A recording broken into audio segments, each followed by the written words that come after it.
بسم اللہ الرحمن الرحیم۔ ذی الحج کے ان ایام کے ساتھ بہت سارے اعمال، اوراد، ورد و وظائف خاص ہیں۔ جس طرح قربانی خاص ان دنوں کے اندر کی جاتی ہے اور افعال حج بھی انہی دنوں کے اندر ان کا بجا لانا عبادت قرار دیا جاتا ہے۔ اگر ان دنوں کے علاوہ آدمی جا کر میدان عرفات میں پڑا رہے تو کوئی فائدہ بھی نہیں ہے، لیکن یوم عرفہ جو ہے وہ عرفات کے لیے خاص ہے۔ اسی طرح قربانی 10، 11، 12 ان ایام کے ساتھ خاص ہے۔ اس کے علاوہ اگر کرے گا تو قربانی کا ثواب نہیں ہوتا۔ اسی طرح بہت سے اوراد ایسے بھی ہیں جن کو نمازوں کے بعد کرنا واجب ہوتا ہے، جس طرح تکبیرات تشریق ہیں۔ تکبیرات تشریق بھی انہی ایام کے ساتھ خاص ہیں۔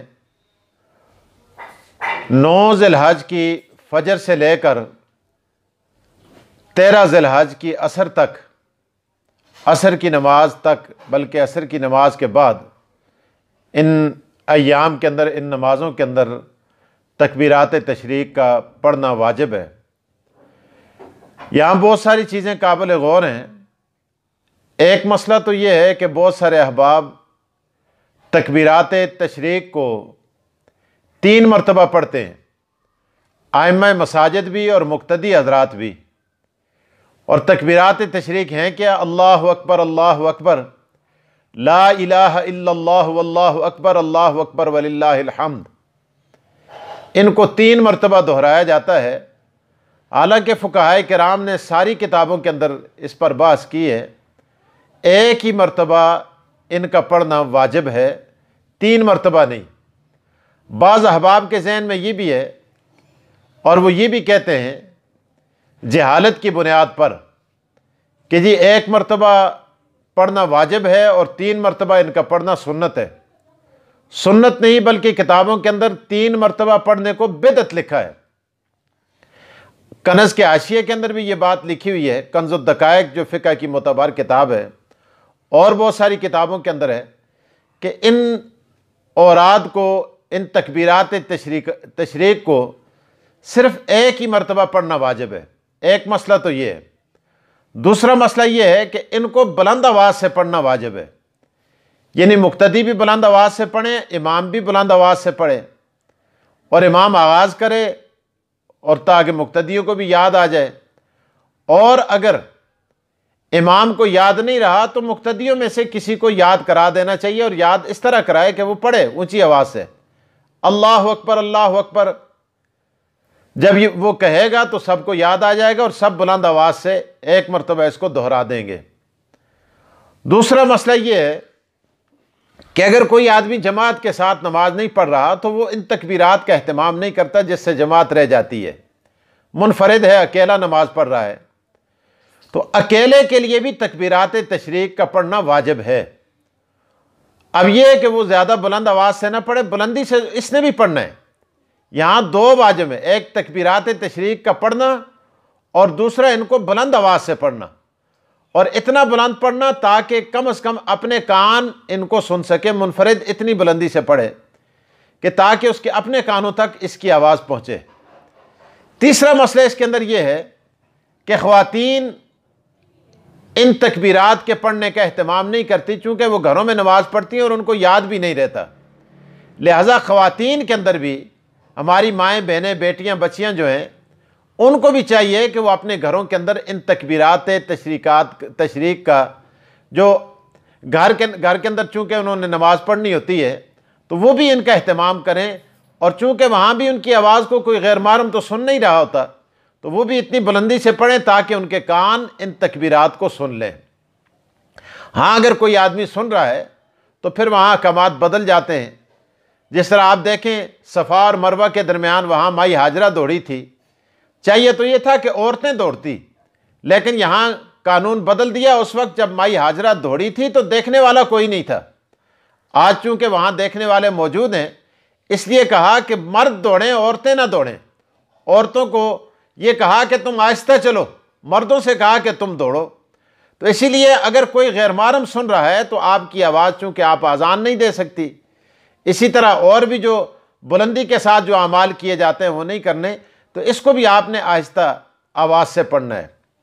اب یہ کہ یہ تکبیرات تشریق ہیں کیا اور ان کا ترجمہ کیا ہے، ان کی وجہ تسمیہ کیا ہے، یہ بھی تھوڑا سا عرض کیے دیتا ہوں تاکہ ذہن کے اندر بات آ جائے اور اس کی اہمیت ذہن کے اندر بیٹھ جائے۔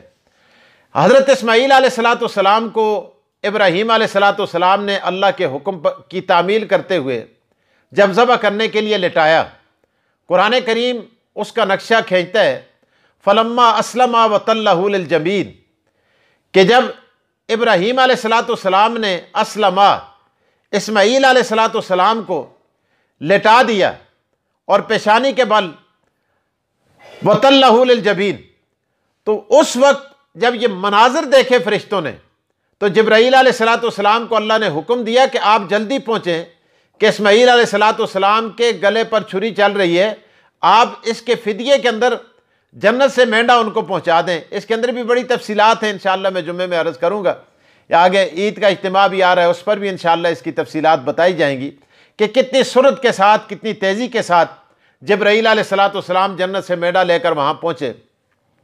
تو بہرحال جبرائیل علیہ السلام نے ابراہیم علیہ السلام کو متنبع کرنے کے لیے، اور بعض روایات میں یہ ہے کہ اللہ نے پردے ہٹا دیے اور عرش سے لے کر فرش تک فرشتوں کو اللہ تبارک و تعالیٰ نے نظارہ کرایا، اور فرشتوں نے دیکھا کہ ایک باپ اپنے بیٹے کو، اور اس بیٹے کو کہ جو پیغمبر بیٹا ہے اور ہونہار بیٹے کو، خوبصورت بیٹے کو اللہ کے حکم کی تعمیل کرتے ہوئے ذبح کرنے کے لیے لٹا رہا ہے، اور چھری ہاتھ میں لی ہوئی ہے، اور بڑے شد و مد اور زور کے ساتھ ابراہیم علیہ السلام بیٹے کو ذبح کر رہے ہیں۔ تو فرشتوں کی زبان سے یہ نکلا اللہ اکبر۔ جب ان کی زبان سے یہ بات نکلی، ابراہیم علیہ السلام، چونکہ جبرائیل علیہ السلام نے بھی یہ آواز کہی تو ابراہیم علیہ السلام کے کانوں میں پڑی، تو ابراہیم علیہ السلام نے جواب کے اندر یہ ارشاد فرمایا، چونکہ انہوں نے کہا اللہ اکبر، تو ابراہیم علیہ السلام نے فرمایا لا الہ الا اللہ واللہ اکبر۔ تو اسماعیل علیہ السلام نے دیکھا کہ جبرائیل علیہ السلام اللہ اکبر کہہ رہے ہیں، اور ان کے والد ابراہیم علیہ السلام لا الہ الا اللہ واللہ اکبر کہہ رہے ہیں۔ تو پھر اسماعیل علیہ السلام نے جواب میں فرمایا اللہ اکبر وللہ الحمد۔ تو اللہ کو یہ جملے جس کے اندر جبرائیل علیہ السلام کی تحلیل بھی ہے، جبرائیل علیہ السلام کی تکبیر بھی ہے، اور باقی فرشتوں کی تکبیر بھی ہے، چونکہ یہ اللہ اکبر ہے، اور ابراہیم علیہ السلام کی تحلیل بھی ہے۔ تحلیل کہتے ہیں لا الہ الا اللہ کو۔ تو انہوں نے فرمایا، انہوں نے کہا اللہ اکبر، تو انہوں نے جواب کے اندر لا الہ الا اللہ واللہ اکبر کی تحلیل ہے۔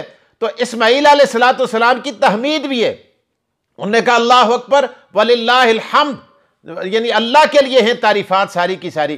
تو اللہ کو یہ جملے جس کے اندر تکبیر بھی ہے، تحلیل بھی ہے، تحمید بھی ہے، یہ اللہ کو اتنے پسند آئے کہ قیامت تک آنے والے مسلمانوں کے لیے اللہ پاک نے ان ایام کے اندر، چونکہ وہ ان عاشقوں کی ادائیں تھی، ان کے جملے تھے، ان کے کلمات تھے، اللہ کو یہ اتنے پسند آئے کہ اللہ پاک نے قیامت تک آنے والے مسلمانوں کے لیے ان ایام کے اندر، کن ایام میں، یعنی یہ 9 کی فجر کی نماز، 9 ذی الحج کی فجر سے لے کر 13 کی عصر تک، ہر نمازی کے لیے نماز کے بعد، فرض نماز کے بعد ان کا پڑھنا، بلند آواز سے پڑھنا، ہر مسلمان خواہ وہ مرد ہو یا عورت ہو، جماعت کے ساتھ ہو یا اکیلا پڑھ رہا ہو، اونچی آواز سے پڑھنا یہ ضروری قرار دے دیا۔ اور پھر آقا دو جہاں محمد رسول اللہ صلی اللہ علیہ وسلم نے ارشاد فرمایا کہ تمہیں پتہ ہے کہ ان جملوں کا کتنا بڑا اثر ہوتا ہے، کہ اگر تمہارے گناہ سمندر کی جھاگ کے برابر بھی ہوں گے تو اللہ تبارک و تعالیٰ ان کلمات کے ساتھ معاف فرما دیں گے۔ اللہ مجھے اور آپ کو عمل کی توفیق عطا فرمائے۔ وآخر الدعوانا الحمدللہ رب العالمین۔